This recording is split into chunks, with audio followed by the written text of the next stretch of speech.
नमस्कार दोस्तों, आज आप सभी को पता है मधुबन के पेपर की डेट शीट आ चुकी है। मधुबन के पेपर स्टार्ट हो चुके हैं और बॉन्डसी के अंदर फाइनल पेपर चल रहे हैं। अभी माइनर एक्ट का कल और आज दोनों दिन है और सुनारिया का भी जस्ट ही डेट शीट आने वाली है।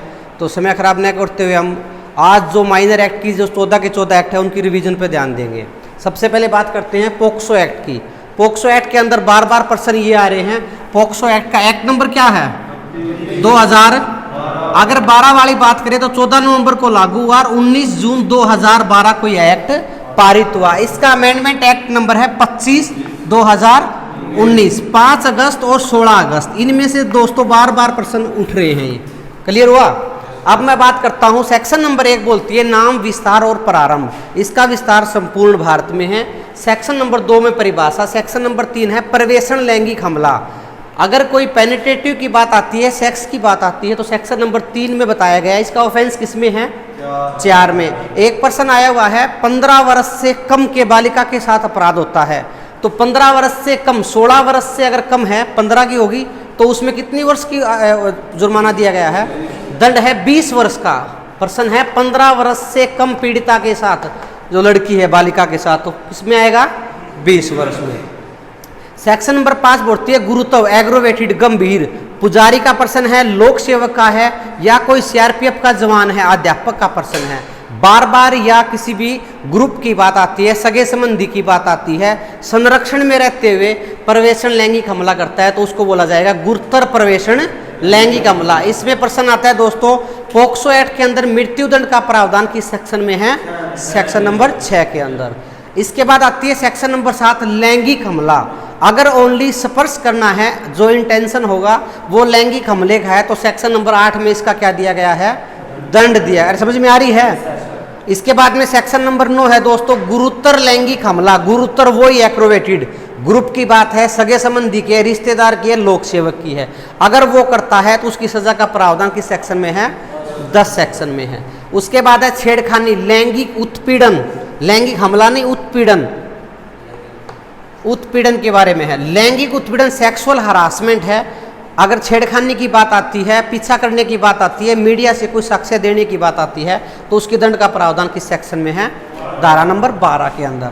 इसके बाद आती है दोस्तों अश्लील साहित्य के लिए बालक का उपयोग करने की बात आती है, वीडियो बनवाने की बात आती है, नंग वस्त्र करके नचाने की बात आती है, दिखाने की बात आती है, तो सेक्शन नंबर 14 में इसका ऑफेंस दिया गया है।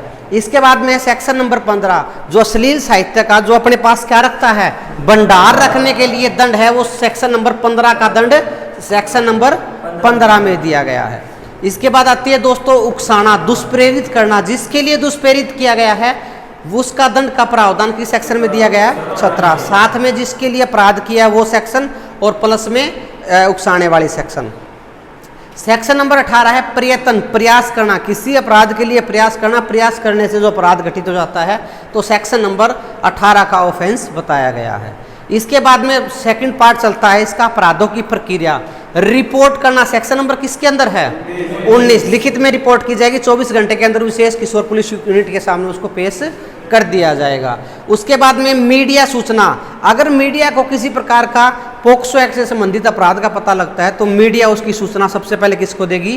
पुलिस को सूचना देने के लिए बाध्य है। न देने पर मीडिया की सजा का प्रावधान किस सेक्शन में है? 23 के अंदर दंड का प्रावधान दिया गया है। इसके बाद में है सेक्शन नंबर 21 लोक सेवक। अगर लोक सेवक विफल हो जाता है, नकली एजेंसी करता है, पर्चा दर्ज नहीं करता है, तो सेक्शन नंबर 1 वर्ष, सेक्शन नंबर 21 के तहत कितनी सजा का प्रावधान है? 1 वर्ष का। अब आता है सेक्शन नंबर 22 मिथ्या साक्ष्य देना। अगर बालक मिथ्या साक्ष्य देता है कोई सजा का प्रावधान नहीं है। अगर माँ बाप के संरक्षक, बालक के संरक्षक या माँ बाप देते हैं तो उनकी सजा का प्रावधान किस सेक्शन में है? 22 के अंदर। इसके बाद में दोस्तों मीडिया का बता दिया मैंने सजा का। और सेक्शन नंबर 24 बोलती है बालक का कथन। एसआई महिला लेगी, सिविल ड्रेस के अंदर लेगी, नाइट में नहीं लेगी, हथियार नहीं दिखाया जाएगा। 27 के अंदर क्या करवाना है बच्चे का? मेडिकल होगा। धारा नंबर 29 बोलती है कतिपय कुछ मामलों के अंदर है, अगर कोई धारा नंबर 3 से 13 के बीच के जो ऑफेंस है, इसमें मेन ऑफेंस कौन सी है? 3, 5, 7, 9 इनका ऑफेंस करता है, जब तक वो अपने आप को साबित नहीं कर देता जब तक वो दोषी माना जाएगा। धारा नंबर 30 बोलती है दोस्तों मानसिक दशा की उपधारणा। जब तक वह अपने आप को साबित नहीं कर देता भी मेरा क्लाइंट है और जिस समय अपराध किया वह उसकी मेडिकल हालात ठीक नहीं थी, तब तक वह दोषी माना जाएगा। किस धारा में बताया गया है? सारी की सारी पॉक्सो एक्ट की प्रक्रिया किसके तहत चलेगी? BNSS के तहत चलेगी। आयु का प्रावधान 34 के अंदर। अगर बालक की आयु का प्रावधान क्लियर नहीं हुआ, डॉक्यूमेंट्स नहीं, तो क्या करवाना पड़ेगा? उसका मेडिकल करके उसकी आयु का प्रावधान किया जाएगा। सेक्शन नंबर 35 बोलती है दोस्तों निपटारा समयावधि 30 दिन के अंदर है, बालक का रिकॉर्ड किया जाएगा, साक्ष्य लिया जाएगा और 1 वर्ष के अंदर इसका निपटारा फाइनल डिसीजन किया जाएगा। सेक्शन नंबर 36 है एक्यूज्ड को और पीड़ित को आमने सामने नहीं, बयान लेते समय आमने सामने नहीं बिठाया जाएगा। और उसके बाद आती है दोस्तों सेक्शन नंबर 41 माता पिता की सहमति। धारा 3 से 13 तक के नियम का लागू न होना। कब लागू नहीं होगा? जब उसकी माँ बाप की सहमति है, कोई ऑपरेशन होना है और मेडिकल है, अगर माँ बाप साइन करते हैं तो किसी प्रकार का ऑफेंस नहीं होगा। और लास्ट सेक्शन आती है दोस्तों 42 अनुकंपित दंड अल्टरनेटिव पनिशमेंट। अगर कोई BNS का अपराध करता है, पोक्सो एक्ट का अपराध करता है जिसमें सजा फालतू है, वो सजा उसको दी जाएगी। ये था दोस्तों आपका पोक्सो एक्ट। अरे क्लियर हुआ? उसके बाद में है SC/ST एक्ट। SC/ST एक्ट के अंदर दोस्तों जल्दी से रिवीजन करते हैं। एक्ट नंबर क्या है? 33 1989। 1989 वाला 30/1 को पारित हुआ और 11/9 को लागू हुआ। उसके बाद में अमेंडमेंट एक्ट नंबर क्या है? 27 2018। 17 अगस्त को पारित और 20 अगस्त को लागू। SC/ST एक्ट वह व्यक्ति जो SC/ST का एक्ट का सदस्य नहीं है और SC/ST एक्ट के साथ क्या अत्याचार करता है वो सारी बातें इसके अंदर बताई गई है। अगर बात करते हैं सेक्शन नंबर 1 नाम 2 के अंदर परिभाषा। दोस्तों ये प्रश्न आता है धारा नंबर 2 का जिम्मन नंबर 1 का C पॉइंट, इसके अंदर बताया गया SC/ST का अर्थ क्या है। SC/ST का अर्थ वही है जो संविधान के अनुच्छेद 366 के खंड 24 व 25 में बताया गया है। उसके बाद में सेक्शन नंबर 3 अत्याचारों के अपराधों के लिए दंड 3.1 और 3.2 दो जिम्मन है, 3.1 के 29 और 3.2 के 7 टोटल है दोस्तों 36 पॉइंट। A फॉर एप्पल से लेकर Z फॉर जबरदस्ती जो आपको लोगों को मैंने करवा रखे हैं। उसके बाद है सेक्शन नंबर 4 लोक सेवक के कर्तव्य उपशिक्षा का दंड। इसके अंदर प्रश्न आता है लोक सेवक को सजा का प्रावधान है 6 महीने से लेकर 1 वर्ष है जिम्मन नंबर 1 के अंदर और तफ्तीश पूरी करने का समय है 60 दिन का। किस पॉइंट के अंदर है? पॉइंट नंबर 2 DSP रैंक का अधिकारी इसकी क्या करेगा? तफ्तीश करेगा। धारा नंबर 5 बोलती है दोस्तों पश्चातवर्ती का दंड, मतलब कोई अपराध दोबारा अपराध करता है तो उसको 1 वर्ष की सजा मिलेगी, जो अपराध किया गया वो सजा अलग रहेगी सेक्शन नंबर 5 के तहत। इसके बाद आती है दोस्तों विशेष न्यायालय धारा नंबर 14 के अंदर। विशेष न्यायालय के अंदर बता दिया भाई पॉइंट नंबर 2 के अंदर 1 नंबर पॉइंट बोलता है जहां पर मामले ज्यादा हैं SC/ST के वहां 1 से ज्यादा मजिस्ट्रेट लगा दिया जाएगा और पॉइंट नंबर 2 बोलता है 2 महीने के अंदर इसका निपटारा किया जाएगा। और धारा नंबर 15A बोलती है दोस्तों पीड़ित व साक्षी के अधिकार। पीड़ित को अधिकार है FIR की कॉपी लेगा, बहस कोर्ट में सुनेगा।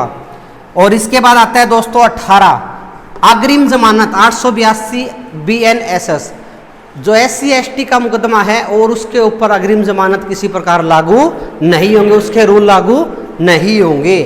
और 18A के अंदर बता दिए दोस्तों किसी भी SC/ST के मामलों के अंदर अनुमति की आवश्यकता, सीनियर अधिकारी की अनुमति की आवश्यकता नहीं है, तुरंत गिरफ्तारी की जाएगी। और लास्ट सेक्शन आती है दोस्तों धारा नंबर 19 पैरोल और अपराधी प्रवीक्षा अधिनियम के नियम SC/ST के एक्ट के ऊपर लागू नहीं होंगे 18 वर्ष से प्लस के व्यक्ति के ऊपर।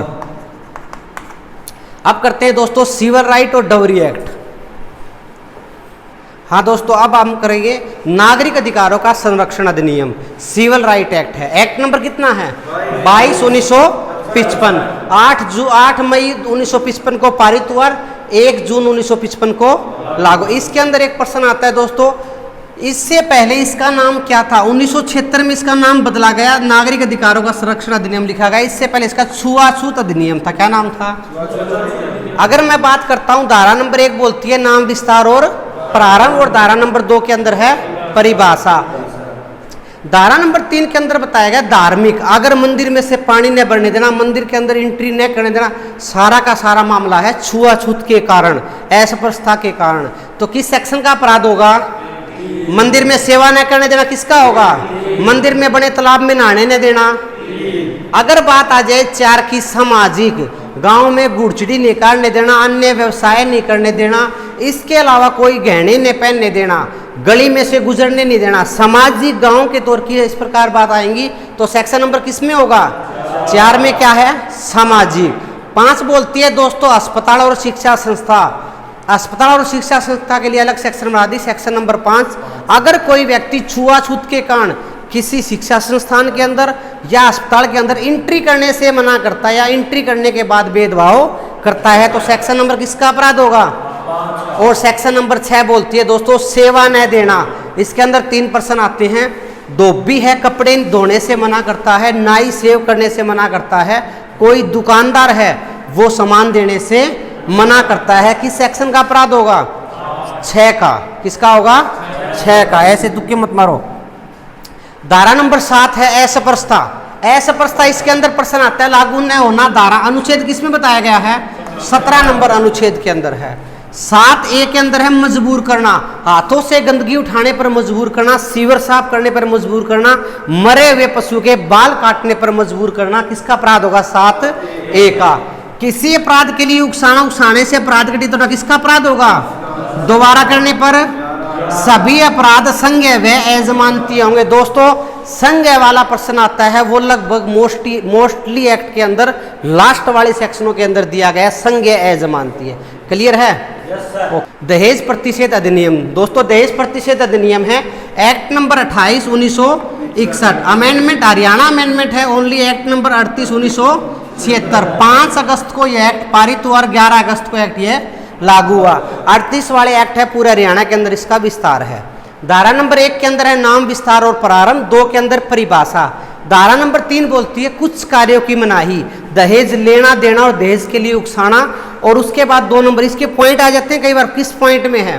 1 नंबर लेना देना उकसाना, पॉइंट नंबर 2 है प्रदर्शनी किसी प्रकार की नहीं की जाएगी, डिमांड किसी प्रकार की नहीं की जाएगी, 25 बराती 11 बैंड वाले और 5,000 रुपये से खर्चा फालतू नहीं किया जाएगा और महिला को उसके वैवाहिक जीवन से वंचित नहीं किया जाएगा। अगर कोई करता है तो धारा 4 के अंदर इसका ऑफेंस दिया गया है 6 महीने की सजा 5,000 रुपये जुर्माने का प्रावधान है।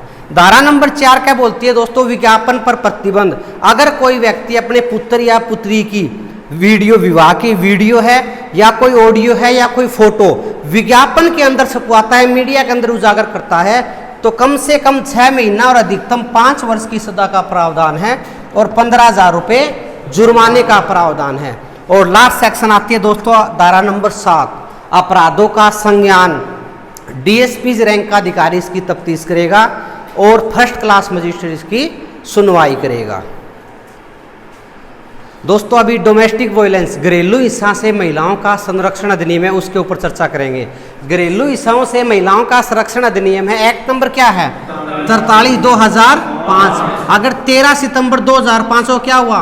पारित हुआ और 26 अक्टूबर 2005 को यह एक्ट लागू हुआ। इसका विस्तार संपूर्ण भारत में है।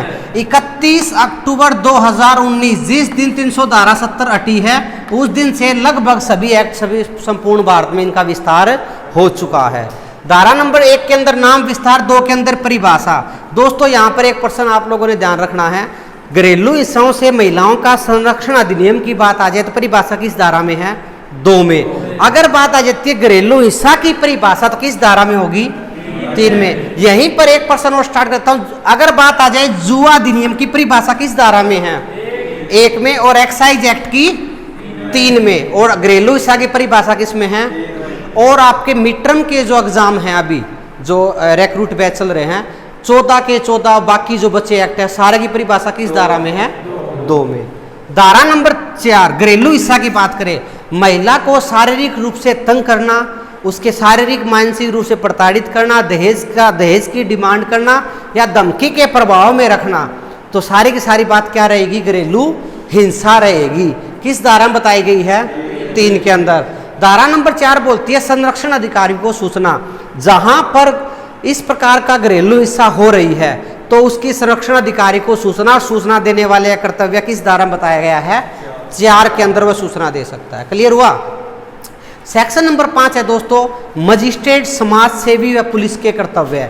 मजिस्ट्रेट के कर्तव्य, पुलिस, समाज सेवी के, पुलिस बताएगी पर्चे के बारे में, समाज सेवी बताएगा कॉम्प्रोमाइज करवाने के बारे में, मजिस्ट्रेट आगे की न्यायिक कार्रवाई करेगा। सारे के सारे कर्तव्य किस धारा में है? सेक्शन नंबर 5 में। धारा नंबर 12 आती है मजिस्ट्रेट को आवेदन पत्र। व्यथित महिला मजिस्ट्रेट को आवेदन पत्र करेगी, 60 दिन के अंदर इसका निपटारा होगा, प्रयास किया जाएगा। 3 दिन के आवेदन करने के 3 दिन के बाद नेक्स्ट हेयरिंग डेट मिल जाएगी। किस धारा में बताई गई है? 12 में। परामर्श आदेश, समाज सेवी या घर के कोई मौजूद जो मेंबर है उसको परामर्श सलाह देने का आदेश दे सकते हैं, सेक्शन नंबर 14 के अंदर।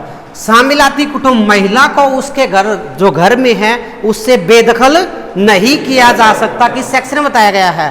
17, शामिलाती कुटुंब। और संरक्षण, प्रोटेक्शन ऑर्डर देने की बात आती है, मजिस्ट्रेट देगा। किस धारा के तहत?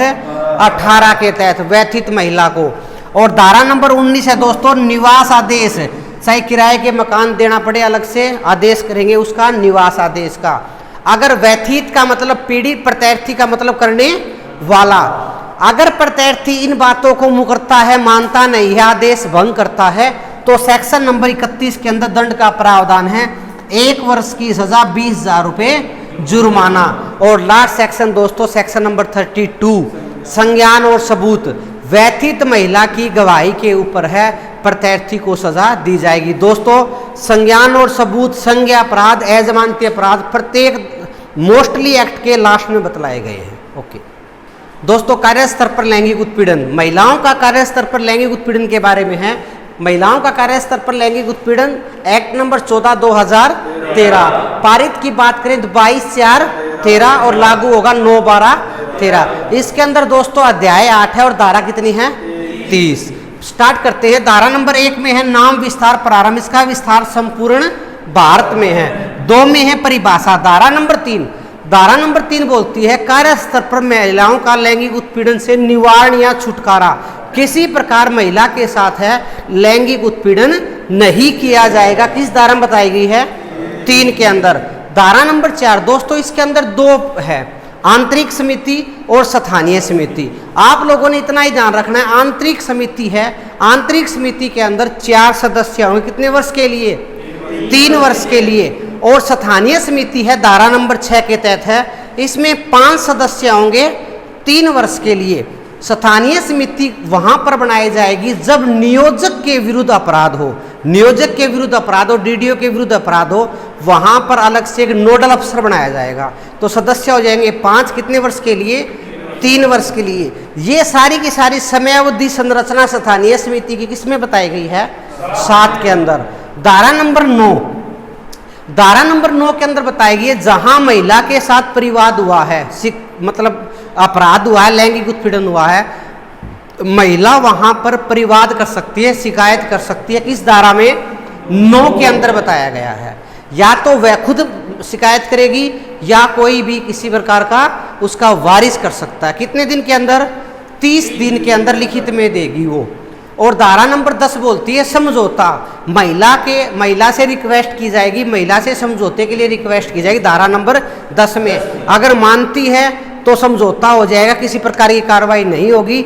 नहीं मानती है, हाँ, इसके अंदर एक प्रश्न आता है, अगर पैसों का मामला हो, आर्थिक है, बैंक में काम करती है, तो सुलह नहीं होगा। धारा नंबर 10 के अंदर। 11 के अंदर चलेगी जांच। क्या चलेगी?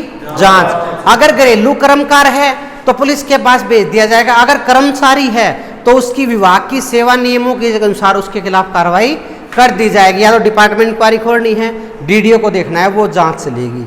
अब है जांच लंबित रहने के दौरान, जांच लंबी चल गई, उसके दौरान है महिला को 3 महीने की छुट्टी पर भेजा जाएगा या उसकी ट्रांसफर कराई जाएगी, सेक्शन नंबर 12 के तहत। और धारा नंबर 13 बोलती है जांच रिपोर्ट। जांच होने के बाद इसकी जांच रिपोर्ट की एक कॉपी जिला अधिकारी को भेजी जाएगी सेक्शन नंबर 13 के तहत। अगर महिला झूठी पाई गई, मिथ्या साक्ष्य मतलब मिथ्या साक्ष्य मिथ्या परिवाद, तो सेक्शन नंबर 14 के तहत महिला के खिलाफ नियमों के अनुसार कार्रवाई की जाएगी। और इसके बाद आता है सेक्शन नंबर 15 मुआवजा आदेश।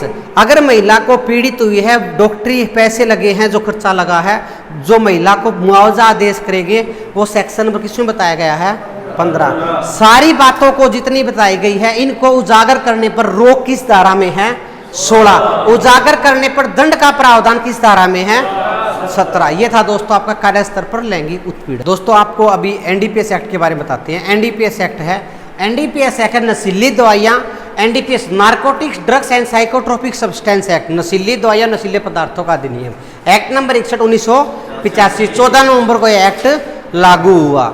अगर बात करें अमेंडमेंट की 1, 2, 9, 23 के अंदर 3-4 बार इसके अंदर अमेंडमेंट बड़े लेवल पर हो चुकी है। अब शुरू करते हैं, आपके सिलेबस के अनुसार है वो कराते हैं सेक्शन आपको। एक में नाम विस्तार और 2 के अंदर इसकी परिभाषा। दोस्तों सेक्शन नंबर 15 प्रत्येक धाराओं के अंदर यही बातें हैं। अगर कोई व्यक्ति एनडीपीएस एक्ट के तहत नियमों, आदेशों या परमिट की उल्लंघना के अंदर अगर किसी चीज का उल्लंघन करता है तो उस एक्ट में धारा का प्रावधान दिया गया है, ऑफेंस का प्रावधान दिया गया है। अगर चूरा पोस्ट की उल्लंघना की बात आए सेक्शन नंबर किसका अपराध होगा 15। जैसे चूरा, पैसे, पोस्ट, पैसे 15 धारा नंबर 15। क्लियर हुई। अगर बात आए कोकीन की, कोकीन का प्रश्न आता है, ये कोका के पौधे से प्राप्त होती है, किस धारा में बताया गया है 16। धारा नंबर 17 इसमें तैयारशुदा अफीम के बारे में बताया गया है। अगर प्रश्न आता है हीरोइन, स्मैक और ब्राउन शुगर का, तो अगर बात करते हैं एक्चुअल में तो सेक्शन नंबर 21 में बताया गया विनिर्मित पदार्थ, अफीम से विनिर्मित पदार्थ। लेकिन पहले तो सर्वर के अंदर इसी सेक्शन के अंदर थे 17 के अंदर। क्लियर हुआ। अगर कोई व्यक्ति अफीम की खेती की उल्लंघना करता है सेक्शन नंबर 18 में, और अफीम की खेती का गबन करने पर सेक्शन नंबर 19 में, यहां पर गलती करते हैं। अगर मैं बोलता हूं चूरा पोस्ट की खेती का उल्लंघन किस धारा में है तो खेती किस में आएगी 18, क्योंकि चूरा पोस्ट भी अफीम से ही प्राप्त होती है, तो खेती का उल्लंघना का सेक्शन नंबर 18। अगर बात करें भांग, गांजा, सुल्फा और चरस की बात करते हैं उल्लंघना, खेती की उल्लंघना किस धारा में, सारी सारी बातें 20 के अंदर। अगर लिक्विड फॉर्म के अंदर है, कोरेक्स की बात आती है, इंजेक्शन लगाने की बात आती है, या अफीम से विनिर्मित पदार्थ की बात आती है सेक्शन नंबर सॉलिड पदार्थ, मैड्रेक्स की गोलियों की बात आती है सेक्शन नंबर 22। सेक्शन नंबर 27 बोलती है एनडीपीएस एक्ट के तहत कोई भी व्यक्ति अगर उपयोग भी करता है, उसका निजी उपयोग होता है, खाता है, तो एनडीपीएस एक्ट बोलता है इसको यूज करना, इसका उपयोग करना, इसका सेवन करना अपराध है। किस सेक्शन बताया है 27। अगर कोई व्यक्ति दोबारा अपराध करता है सेक्शन नंबर 31। और बात करते हैं, इसका प्रश्न बहुत कई बार आता है, एनडीपीएस एक्ट के अंदर मृत्युदंड का प्रावधान किस सेक्शन में है। अगर कोई व्यक्ति धारा 31 दोबारा अपराध करता है, 24 के अंदर बता दिया एक्सपोर्ट करता है, 27A 24 के अंदर बताया आश्रय करता है, उस व्यक्ति को आश्रय देता है, तो 31 के अंदर मृत्युदंड का प्रावधान दिया गया है। इसके बाद में आता है दोस्तों 41 और 42 के अंदर प्रश्न उठते हैं। धारा नंबर 41 बोलती है वारंट जारी करने की शक्ति, तलाशी, गिरफ्तारी और माल मुकदमे को कब्जा लेना। 41 के जिम्मन 2 है, 41.1, 41.2। 41.1 के तहत मजिस्ट्रेट और 41.2 के तहत जीओज अधिकारी। क्लियर हुआ। अगर बात करें बिना वारंट की, तो 41.2 के अंदर जो बताए गए हैं उनको बिना वारंट की पावर है, तलाशी, गिरफ्तारी, वारंट जारी कर सकते हैं। सार्वजनिक जगह पर बात आए तो सेक्शन नंबर 43 सार्वजनिक जगह की तलाशी, और तलाशी कैसे ली जाएगी सेक्शन नंबर 50। अब दोस्तों इनके प्रश्न आ रहे हैं 64 और 64A के। धारा नंबर 64 बोलती है अभियोजन में से मुकदमे से उन्मुक्त की पावर छूट है अगर कोई साक्ष्य को उपलब्ध करवा देता है। सेक्शन नंबर किसमें बताया गया है। और नशा मुक्ति के अंदर अगर बोलता है मैं इलाज करवाना चाहता हूँ, घर बसाना चाहता हूँ, 64A में मजिस्ट्रेट को पावर दी गई है। क्लियर हुआ। 68 के प्रश्न है, लेकिन 68 बोलती है दोस्तों, धारा नंबर 68 बोलती है एनडीपीएस की, अगर कहीं से कोई खबर मिली है, मुखबर की खबर है, किसी को बताने के लिए भी उसको विवश नहीं किया जा सकता, ये बताएगी 68 के अंदर। और 68 के अंदर 3-4 ABCD हैं, वो आपके सिलेबस में है नहीं। अगर मैं बात करता हूँ क्वांटिटी की, इस पर थोड़ा सा ट्रिक करेंगे हम। देखो दोस्तों आप लोगों ने ध्यान दिया हो, मैंने लिखा छोटी रकम 2 ग्राम, 5 ग्राम, 25 ग्राम, 100 ग्राम, 1 किलो, 1 किलो, बढ़ते क्रम है। इस प्रकार आप लोगों ने लिखने हैं कोकीन अफीम, कोकीन हीरोइन, अफीम, चरस, चूरापोस्त और भांग। जहां पर आप लोगों का 5 आएगा वहां आगे भी क्या आएगा, 5 आएगा। 2 ग्राम, 200 ऐसे बोलेंगे, बोलना है 200, 2 ग्राम और 2 ग्राम, 2 से 100 ग्राम मध्य मात्रा, इससे ऊपर कमर्शियल मात्रा। अगर 5 आया है तो 2 से 250 ग्राम, 5 आया इसके अंदर भी 25 ग्राम में पॉइंट लगा देंगे, 2 किलो, 2.5 किलो जी नहीं, 25 ग्राम से 2.5 मतलब 2.5 kg, ये केजी है। 100 ग्राम, 100 ग्राम से 1 kg, 1 kg से 1 किलो 50, 1 से 50 kg, 1 से 20 kg। ये था दोस्तों आपका चूरापोस्त, ये कर दिया है। 1 से लेकर 7 एक्ट है, इसमें 15 नंबरों का काम आएगा जो आपकी वीडियो बनाई गई है। नेक्स्ट वीडियो के अंदर 1 से 7 फिर बना